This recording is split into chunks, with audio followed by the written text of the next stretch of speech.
Good morning, everybody. Today we are chatting to Billy Selekane, who is one of the most prolific speakers to come out of Africa, not just South Africa, but Africa.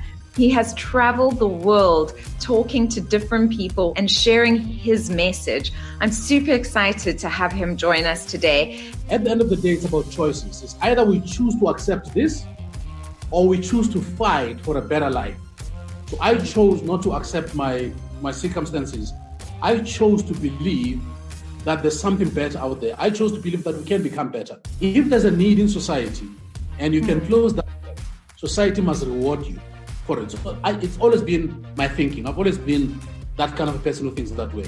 We keep our mindset correct. How do we keep our mindset good and in the right space to be able to promote and create happiness in our lives? Billy speaks from heart. He just speaks from his heart. He understands that the heart is where we connect with people.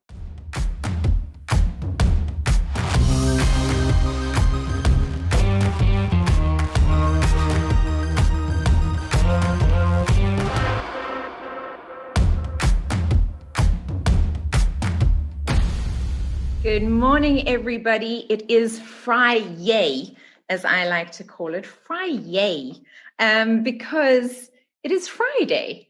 And what a week it has been. How have you guys been doing? Today we are chatting to Billy Selekane, who is one of the most prolific speakers to come out of Africa, not just South Africa, but Africa. He has traveled the world talking to different people all over the world and sharing his message. I'm super excited to have him join us today. And he is going to be joining our live in just a second. I see that there are people tuning in on Facebook and on Instagram. Good morning to you all. Please let me know where in the world you are coming from. It always just warms my heart to know about our global community and the reach that we actually have. I think it's amazing that 11 o'clock in South Africa, that's GMT +2, is the time that the most people in the world are awake. And I do glance down every once in a while for those of you who are watching the replay of this. It's because I've got my Instagram live just here, and then I've got my Facebook live over here. So please don't think that I'm not paying attention to you. It's just that we're going live on two different streams. And for those of you listening on Two Oceans Vibe Radio, hello and welcome as well. So we go out on radio, we go out on Facebook Live, and we go out on Instagram. Today is Friday, and our theme on a Friday is about mindset and happiness. Why is this so important? You know, guys, while we wait for Billy to log on, I'm just going to have a moment with you guys to really check in to see how you are all doing, because so many people have been struggling and so many more people are kind of struggling at this time. And that is why I think it is so important for us to discuss things like mindset and happiness, because how do we keep our mindset correct? How do we keep our mindset good and in the right space to be able to promote and create happiness in our lives? Now, I see Billy is joining us there, so he should be live with us now, which is fantastic. I met Billy a couple of years ago, and I met him at a conference where he was speaking. And although I'd heard of Billy Selekane, I'd never actually had the opportunity of meeting him or see him speak live. And I must say that when I saw him speaking, he was amongst, I don't know, like 5-10 different speakers, and everyone said he was their favorite. And the reason why is because Billy speaks from heart. He just speaks from his heart. He understands that the heart is where we connect with people. And his story is profound because it's a story of somebody who came into the world with no guarantees and actually created such a brilliant success of himself. And that's why I thought this story would be good today, because all of us are at this juncture where we're going, I don't know where I'm going. I don't know what's happening with my job. I don't know where my country is going. So how do we get our minds into the right mindset to go, okay, I'm not sure where we're going. I'm not sure what's going to happen, but I know that I can make things happen. And I thought, who better to invite to chat about that than my good friend and colleague, Billy Selekane. Billy, welcome. How are you doing today, my friend? Good morning and morning to your listeners. Sadly, we had a load shedding and we were scrambling, but now we're okay. Oh no, you had load shedding? There's still load shedding happening? That's crazy. I thought this load shedding guy was now working at the COVID-19 organization, but it seems like he's still with ESCOM.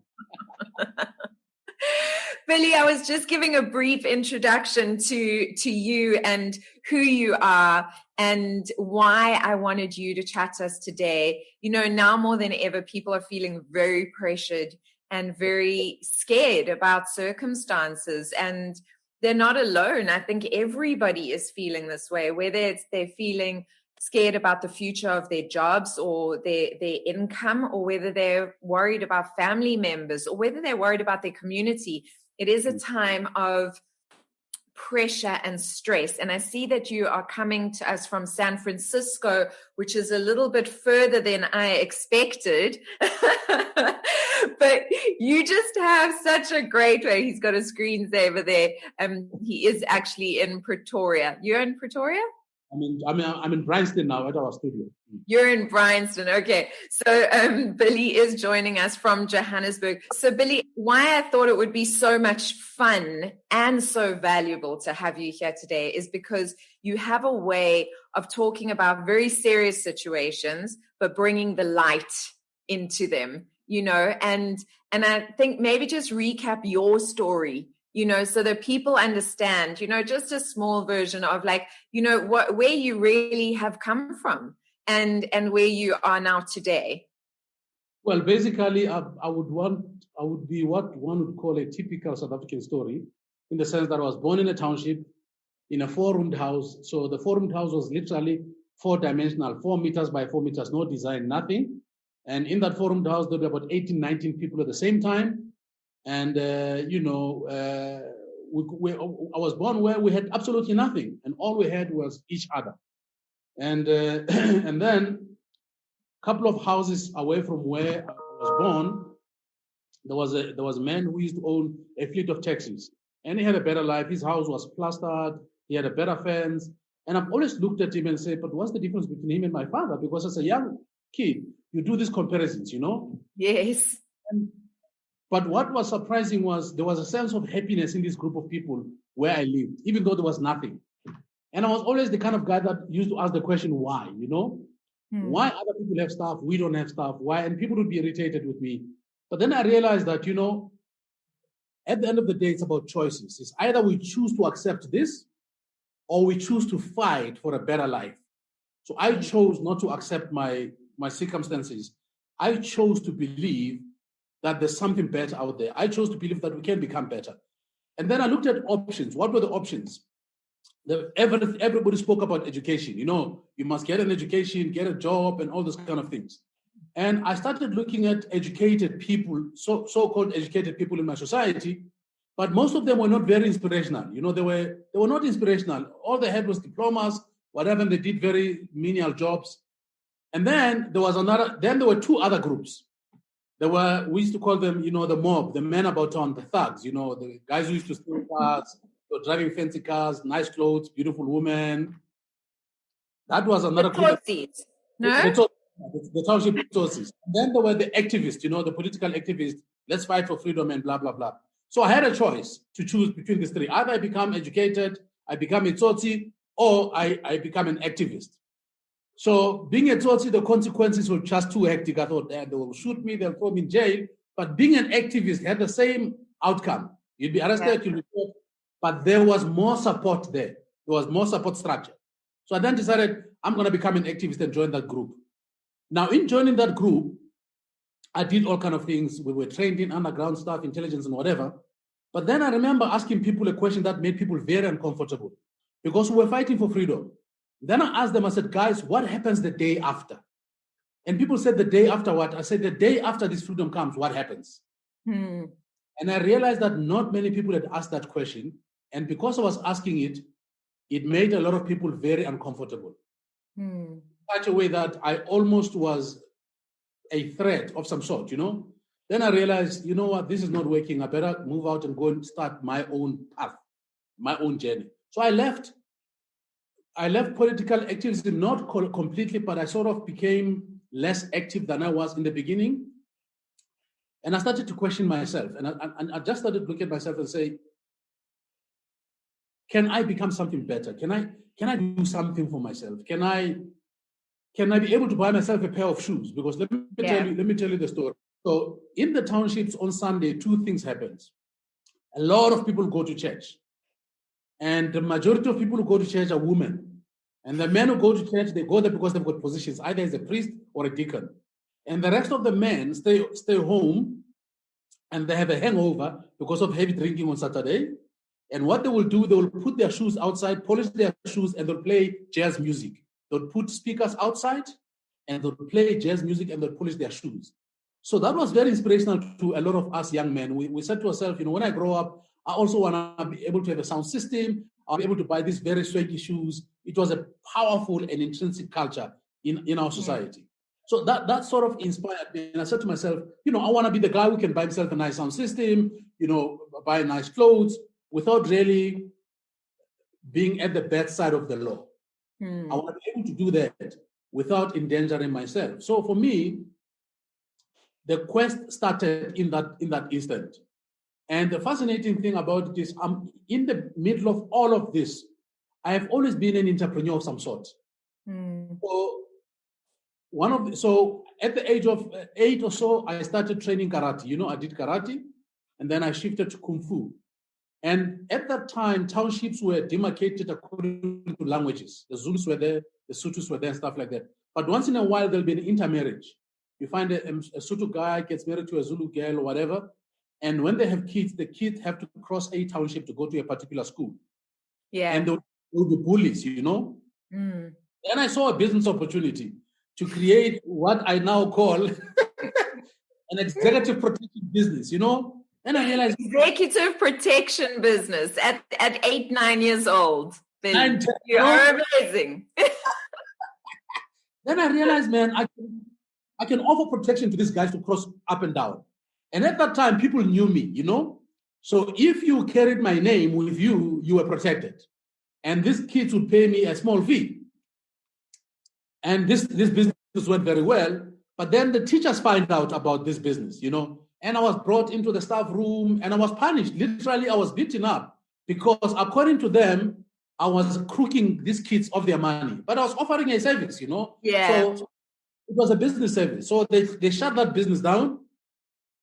And then the second business that I started is we used to do this thing called handwork. So you'd be told you must do stuff with your hands and you must take it to school and you get given marks.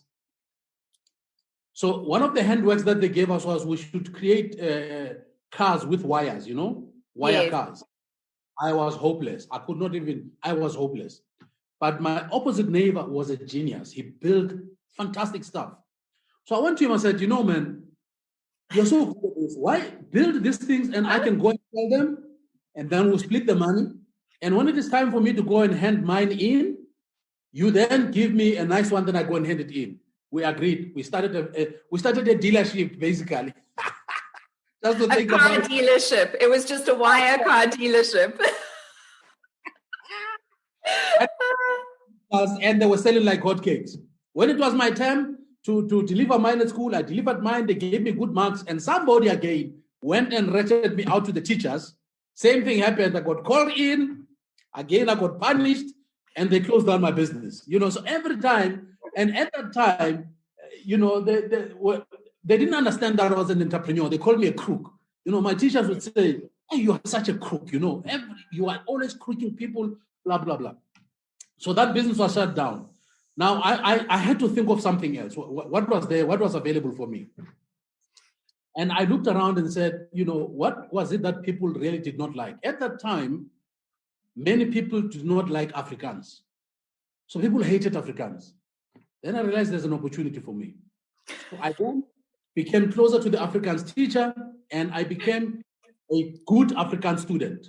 So then I would write Afrikaans homework for other kids at a fee, So wow, so I started a language business basically. So they would give me their homeworks and I'd write them up and I'd charge 20 cents or whatever. And I started making money. Again, I got shut down. So my first business, VIP protection. My second one is a car dealership. My third one is a linguistic business, shut down. Now, at that time, schools used to have trips, trips to that place, to the park. And there was a trip to go to Durban. And the trip was going to happen after the Easter holidays. So what happened then, teachers bought boxes of apples and they gave each one of us. They said, once you can sell this box of apple, when you bring the money, they will subsidize your trip with a percentage. Cool. I took my box, everybody took their box, and it was the beginning of the Easter holidays. So the first day that they gave me my box, I sold the whole box of apple. Of course you did. Oh God, I've sold this, so I've got money. What do? I went and I bought 3 boxes. Then I hired 3 guys. Then I taught them how to sell, where to sell, and they started selling. So the business grew, So from me selling 1 box, I bought 3 boxes. From the 3 boxes, I bought 6 boxes. So the business was doubling all the time. And I was making money like you can't believe it. So when the schools opened, I did a reconnaissance of some sort to find out who's the highest salesperson. And I found out the guy who sold the most had sold 4.5 boxes. And I had sold about 15 or 16 boxes. Then I realized, okay, the rest of the money is my money. I'm going to declare 4 boxes only, So I went back to school and I declared the 4 boxes and I kept the rest of the money for myself. And the trip to Durban came. And when I went to Durban, I had so much money, man. I was buying stuff for people. And people wondered, where this man comes from a poor family. Where does he get this money? Again, they did an investigation and they found out, I'd sold more boxes. I did not declare my money. Again, the same thing happened. I got punished. So, Susana, I've always been this kind of a person that always said, if there's a need in society and you can close that, society must reward you for it. So it's always been my thinking. I've always been that kind of a person who thinks that way. But as I grew older and life began, because when you get stopped in so many endeavors, you end up feeling like you're abnormal, because people say, oh, you can't do this, you are a crook. No, and you end up thinking, you know what, maybe I am a crook, because I saw business opportunities, but people said I'm a crook. So then I forgot about business, Then I said, okay, I'm going to be a normal guy. I'm going to go to school and I'm going to do what they want me to do. But school was crazy. I didn't like school really because I felt the teachers were not inspirational. It was just, I was like a caged tiger. You can't put a tiger in a cage. So at school, I was very, very caged. And at that point, I think it's a good thing to kind of just connect with everybody that's online. I see a lot of you waving and sending hearts and saying good morning and good morning, Billy. So thank you to everybody that is online. For those of you who have tuned in and weren't tuned in from the beginning, we're chatting to the inspirational Billy Selekane, and it is Friday. So we are speaking about mindset and happiness. And Billy is just going through some of the challenges that he encountered on his road to where he is now, which I think is so important because so many of us are feeling challenged in our current positions. And so when we can speak to someone who has come from what Billy calls a 4x4 to where he is now, being an international speaker who is literally respected and one of the most prolific speakers to come out of Africa. And he's respected in all circles for his vision, his insight, his warm heart, and his wisdom. It is profound what you can achieve when your mindset is correct. And so that's why I invited Billy to join us today. If you can understand this, and if you feel like in life you've also encountered these challenges that have kind of questioned, like, am I supposed to be doing what I'm doing? Am I on the right path? Which I assume all of you are, whether you're listening to this live or whether you're listening to a recording. Just give me a little thumbs up so that I know that we're all on the same page. Give me a little thumbs up now if you can relate to the point that Billy is making. And then Billy, I'm going to come right back to you, but I just want to give you a heads up that at 11 o'clock, every day at 11 o'clock, it is the time that the most people on the planet are awake. And so I know that a lot of people in their different countries at 7 or 8 o'clock at night. They go out and they sing and they clap and say thank you to all the workers that have been keeping everything going. But what I do is at 11 o'clock every day, that's GMT +2, I howl 3 times and I say thank you, thank you, thank you. And I'm trying to get the whole world to do it, because imagine how wonderful that would be vibrationally if we had the most amount of people at the same time doing it. So I'm going to let Billy carry on, and but I'm just going to let you know at 1 minute to 11 I am going to interrupt you to do that, and I hope you'll howl with me and shout thank you, thank you, thank you too. So then I tried this normal thing at school, but my energy was just, I was caged, man. I'm a tiger. I'm a free-spirited guy. I'm a creative. I want to make things happen. And me and a friend and some friends of mine, we started a band. We said, "Nah, come on, let's start a music band." So we started a band. And we decided we were going to become rich and famous, and we quit school. We just decided one day, that's it. We're going to become a powerful band. We're going to travel the world. We're going to fill Wembley stadiums and all these kind of things. And we quit school and we started this band. And it went well. We recorded an LP, at the time it was called an LP. And we played in a few music festivals. And we started doing some small little tours, tour the Eastern Cape and all those kind of things. But then I got very despondent because we were doing these concerts and going around, but we were not making money. The promoters were making money, the big bands, but we were not making money. They would give us money for transport. They would give us money for food. They would give us this and that. But money was not coming to our pockets. And then one day I said to my friends, guys, I can't do this anymore. I want to become wealthy. I want to become rich. I don't want to depend on anybody. I don't want my life to be controlled by somebody else. And what is happening now, we're not in control. This is our music. But the guys that are promoting, there was a guy who was our manager. He's got the money. We don't have the money. Then I decided, okay, I'm going to quit and I'm going to go back to school and I'm going to finish my matric and then I'm going to see what I can do. So my friends thought I was crazy. I quit the band and I went back to school. And when I went back to school, people said, "Oh my God, what are you doing here?" I said, "Listen, I'm just trying to recalibrate my life here and see if I cannot make things happen." So when I went back to school, I was a little older than the guys who were at that level. I think I was 2-3 years older because I had taken a year or two away from school. But when I go to school, the second time around, I realized that there was a gap again, that these kids were very despondent. They didn't know where they were going. It was like crazy. Then I said to myself, wow, this is an opportunity again for me here. I've been out there in the world. I've tried a couple of businesses. So I do have some knowledge of some sort. And when I listened to the guys inside, the smartest guy was smart with the content, maths, science, but they were life stupid. They didn't understand life. Yeah. Then I started my new business, which was, come to think of it, it was coaching. I didn't know it was coaching, but it was coaching.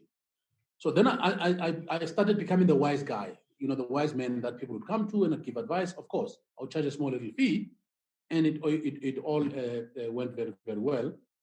And then came the height of the struggle when the county was ungovernable, schools were closed down, what. I was in that space. Then I was forced back into the movement. I was forced back into the ANC because of my previous history.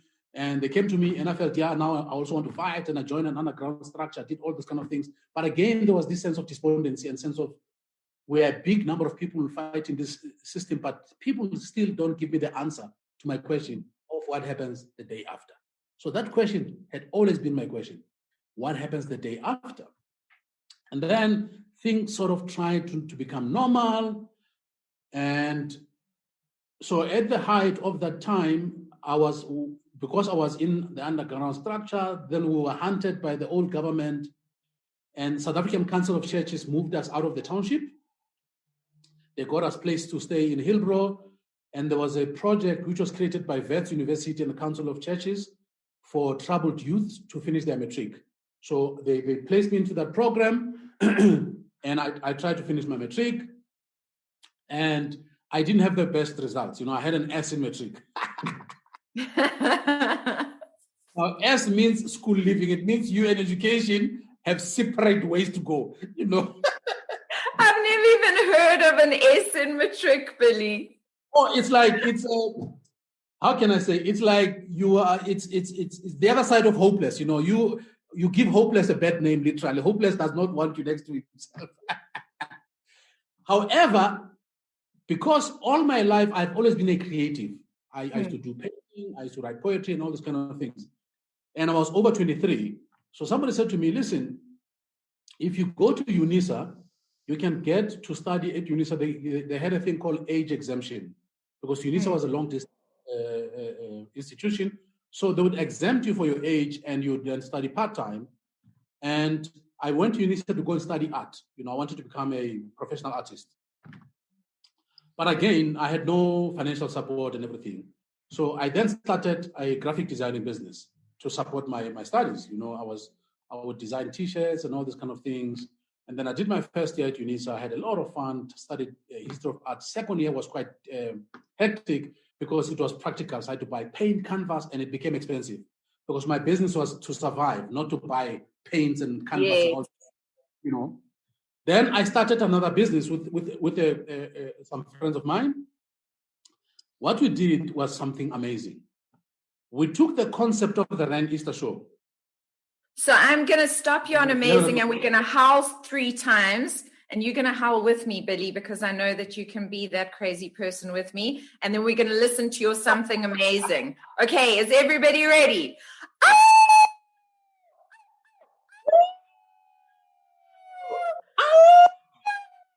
Thank you, thank you, thank you.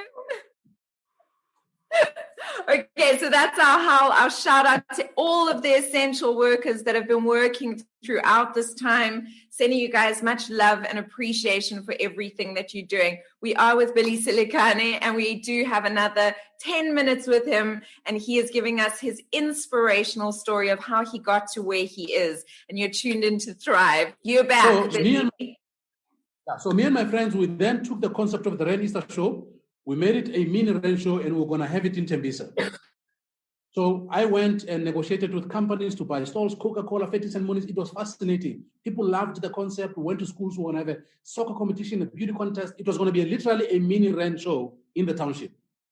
And man, so I spent the whole year being the managing director of this company, putting together this big show at the end of the year. Susana, everything was fantastic until the day before the show. Oh my God, the day before the show opened, 12 people were massacred sitting in a taxi in Tembisa.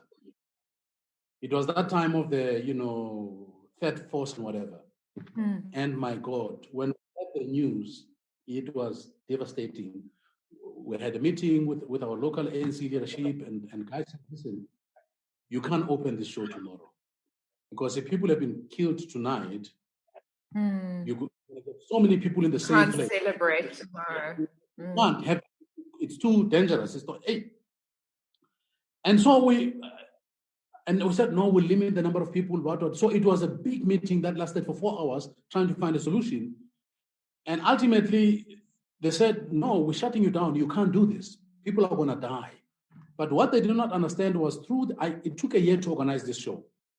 We had people that we got on to the show on risk. The security company said we'll pay them after. A lot of people came on risk, willing to be paid after the show.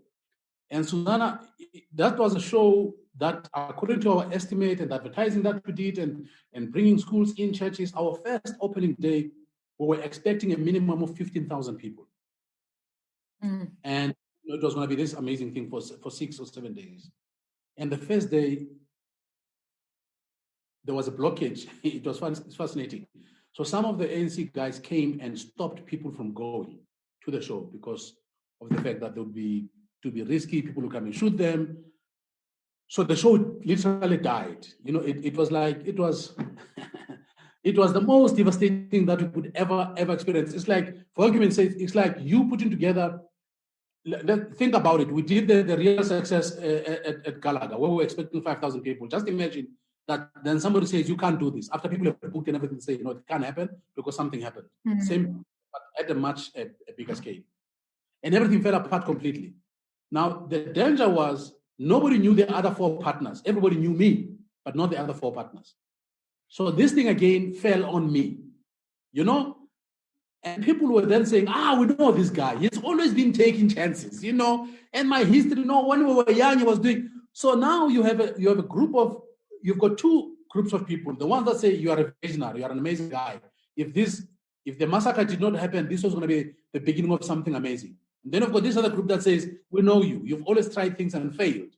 And now you're caught between a rock and a hard place, And the show died, and I had to go and renegotiate with people that we owed. It was just a big disaster. And from then, I then said, okay, I'm going to do normal again. I'm going to look for a job and I'm going to be normal. Forget about this visionary stuff. It's not going to happen. Of course, I went and I looked for a job and I got a job. And when I started working, I then started buying cassettes. I don't know if people know cassettes. I mean, it's like, oh my God, I'm talking about things that people don't know. But I started buying inspirational tapes, Les Brown, Jim Rohn, Zig Ziglar, all those inspirational tapes. I started buying them and consuming the content. And the coach in me then got born again in my work environment. Then I became the guy that was helping out and doing all kind of stuff. And then I looked at my life, the history of my life, the things that I've been doing, that every time I fail, I stood up. Every time people criticized me, I stood up. And I said to myself, what am I doing here? I'm not the kind of guy who's supposed to be working. I'm the kind of guy who's supposed to be employing people. Then I decided, you know what? I'm going to become an inspirational speaker. I'm going to quit my job. I'm going to start this business and I'm going to inspire people. And when I told people, people said, oh my God, here you start again. No, you've got kids. You can't do this or you're going to fail. Look at all the failures that you've had in your life. And I said to guys, you know what? I'm going for this. And if I fail, I will fall and I'll stand up again, as I've done many, many times. And I got into this world, Susana, and it's as if everything that I've done in my life prepared me for this one moment. Because as soon as I started in this business with absolutely nothing, zero, things just started to fall apart, to fall into place, People would come and mentors would show up, guys would give me this book. People would say, come and talk to our people. Then I met my good friend along that path, Brian Walsh. He built my first website. My first website was built by Brian. It was that, suddenly people would come to me and say, man, we knew you would make it. That kind of a thing. That we thought you were crazy, blah, blah, blah. And before you know it, my story was heard in the US. They wanted me to come and speak in Singapore, in London, in Paris. It went all over the show. And one day after I spoke, somebody came to me and said, oh man, what a powerful story. Where's the book? And I'm thinking, what do you mean, where's the book? They said, you need to write a book. I said, how do I write a book? And they said to me, the way you told your story, write the book. You're not an English professor. You're not a literary, person. Just write your story the way you write it. And I wrote my first book. And the name of the first book was going to be called The 7 Power Principles. But the publishers then said, everybody say 7, Steve Covey 7, this is too much. And then they said, each time you come and have a meeting with us, after you leave, we talk about your shoes. They said, so what is this story with your shoes, And then I told them the story with the inspiration from the township and shoes. Yes. And then one of them said, man, why don't we call this book From Barefoot to Snakeskin Shoes? Because that's your journey. You came from nothing, and now you're wearing the most amazing shoes. So you've been able to fulfill the dream that you had when you were a kid. And not only do you have the shoes, you're now living an amazing life. And I thought, wow, that's a good thing. And the book was called From Barefoot to Snakeskin Shoes. And we launched the book, and with no expectation at all, Susana. Here's a guy from the township. He's written this little book. He believes in his story. The book sold over 45,000 copies. It was crazy. And I didn't know that it was a bestseller after I was told, after a year or so. Someone said, but your book is a bestseller. So what do you mean my book is a bestseller? And they said, South Africa, if you sell 5,000 copies, you're a bestseller. You have sold how many? At that time, I think it was about 30-something thousand. I said, about 30. He said, are you crazy, man? You are a bestseller. So we printed a new one and we put the sticker there, SA bestseller. And then the story just blew. And I just met the most amazing people and I got invited to the most amazing places. And the journey has been continuing and I've had fun and I met people like you. And so in times like this, where people feel overwhelmed, where people feel that they feel like they are drowning, they feel like they can't breathe, they feel like, I say to them, we all go through this. And what's amazing about this era, it's not only you and your family, it's the whole world is going through the same thing. And here's what I always say, One thing that I know, that the power of the human spirit is so powerful it cannot be stopped. When a human being vibrates at a certain number, at a certain level, that vibration, that energy cannot be stopped. Because when you're vibrating positively, you are attracting other positive forces and other positive people. And before you know it, people from places that you've never been known about show up and make things happen for you. So all I'm saying to people, I'm saying, number one, acknowledge where you are. Don't pretend that you're not going through this. It's a difficult time. It's time of high anxiety. It's time of true uncertainty and deep disruption. Number one, accept where you are. Number two, understand this profound thing, that we are being given a second chance to start differently. All of us. Yeah. Does not matter what level of your life you are in. We are all given a second chance to start differently.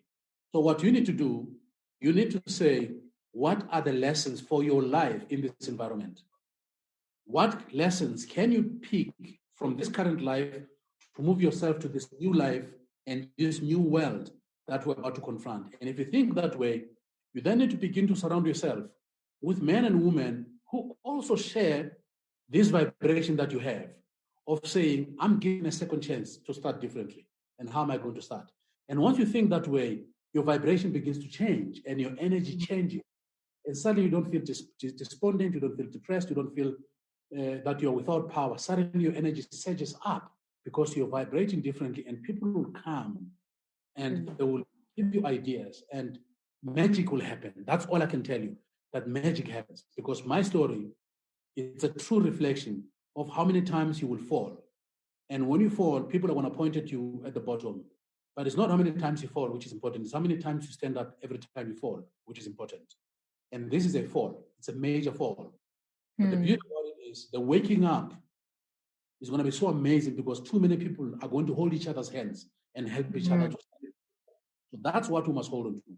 We must hold on to our community, the fact that we are now a global community that has gone through the same thing. Therefore, it's our responsibility not to only stand up on our own, but to help others as well to stand up and get into this new phase and this new life that is completely different from the one that we had a couple of months ago. Yeah. You know, Billy, I so love what you're saying. It's 11:11 as I say that, which is my favorite time of the day. I always think there's magic in the number 11:11, but you know, you said that once you made that decision, once you said, it doesn't matter how many times I've fallen, I've managed to get up every time I've fallen. Once you had that realization, you move forward without the fear attached anymore. And that's just simply that shifts your vibration, going, okay, things have happened in the past over and over again. I've not succeeded. Things have gone wrong. I've lost things. But I've managed to get up and keep moving forward. That is such a profound just shift in your mindset. So for everybody listening, I want you to really hear that, because if you can just go, okay, right now, I don't know where I'm going, I'm scared, and just write down all the things that have gone wrong in your life, but then write down all the things that have gone right and how you've picked yourself up and how you've carried on, because that is so important. So I loved you making that point. The other thing that I really loved was Steve Jobs once said, life is like a dot-to-dot picture, and you don't understand the picture it's creating until the end of your life. But I believe that once you are actually conscious of the fact that it's a dot-to-dot picture, you can take a moment and stop and go, okay, where are those dots and how have they led me here? And the fact that you had that realization that everything, all of those little things that you had done before actually were the great lessons, all of those little failings were the great lessons that helped you shape this new version of yourself that was the true version of yourself, that was the version of yourself you were meant to be. What a beautiful thing to happen. And then just believing in humanity, believing in the heart of humanity, believing in the good of humanity, and believing in the human spirit and what it is capable of. We are capable of things that we cannot even conceive. And it's like life will bring us opportunities to make us aware of what we are capable of. And so those three things, I think, are just very, very important for all of the audience to listen to.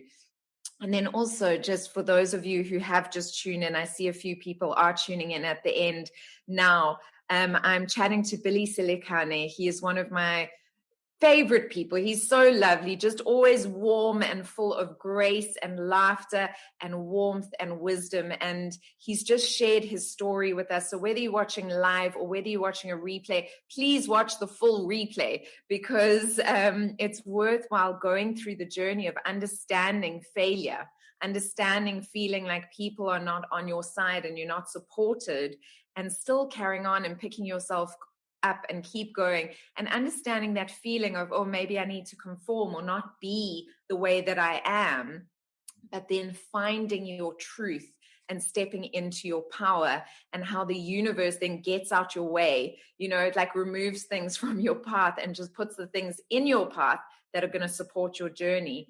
So acknowledge where you are. Just to wrap up what Billy said, he said, acknowledge the truth of where you are, know where you are, know what has been, understand your circumstances, but then decide where you are going. It's very important that those two go together. Realize that we've been given a second chance. I actually posted this the other day. What in the lockdown have you loved? And what do you want to let go of? Because I know a lot of people are in a negative headspace and they're going, oh, this is terrible, and there's so much. And I get it, guys. I feel the collective pain that is happening. Please don't misunderstand me. I do. But there is good. There is good that has happened during this time. What is the good? And what from that good do you want to take away with you into the new world? Because this is a new world that is being born at the moment. And what from the old world do you want to leave behind? Because this is your opportunity to reframe everything, life as you know it, as we know it. And then the last point that Billy made that I love is, whose hands are you holding? How are you helping people in this situation? And who is helping you? Really recognizing that, because so many people are coming out of the woodwork that haven't helped other people in a long time, and they are stepping up in a whole new way. And, I saw a signpost, which I loved, and Billy, I think you'll love this as well. It said, I can't remember, so I'm going to paraphrase on what I took away from it. And then they all stopped and went inside. And never in the world has there been a greater show of love, because they were not protecting themselves. They were protecting the people who could not protect themselves. And I love that, because it's true. It's so hard to think, but in a country like South Africa, where we don't have the medical facilities to cope with if this actually went properly viral in a township, and the devastation that would have then, staying home, going inside, doing your part, but supporting those people in the townships that need the support. Like, I think that's essential. If you've got a domestic worker that hasn't been able to work for you, carry on paying them. Even if you can't pay them the full amount, keep giving them something. Look at the outreach programs. There's food parcels. There's all kinds of things that you can do to help right now. How can you help? There's always a way. There's always something that we can do to uplift each other. So for me, this has been wonderful, Billy. So heartwarming and wonderful. Thank you. It's always such a pleasure. Is there something that you'd like to end with before I let you go? Well, like I said, it's not what happens to us that determines the ultimate end of our lives. It's how we respond to what happens to us. Our ability to respond with compassion, with love, with gratitude, just creates an amazing vibration, because love is a powerful, powerful force. And I think amidst all this confusion and this anxiety, there's a beautiful vibration of love. And this one, it's not conditional love, it's completely unconditional love. And I can feel that vibration. And I believe we're going to hear beautiful stories. We're going to hear amazing stories. And I can't wait to hear those powerful stories.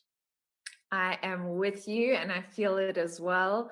Billy Selekane, thank you, thank you, thank you, thank you from the bottom of my heart. Everybody that is tuning in from everywhere in the world, it's so great to have you guys be here and be a part of the Thrive community. Remember, being a part of Thrive is absolutely free. All you need to do is, if you're on Facebook, comment Thrive below. If you're on Instagram, you can jump into my bio and there's a link and you can join. And I bring you inspirational, beautiful people like Billy, just to keep you going, keep you motivated, give you insights and tools and techniques to better your life. So lots of love and light. Thank you for tuning in. Billy, thank you so much. Much love. Thank you. Bye-bye.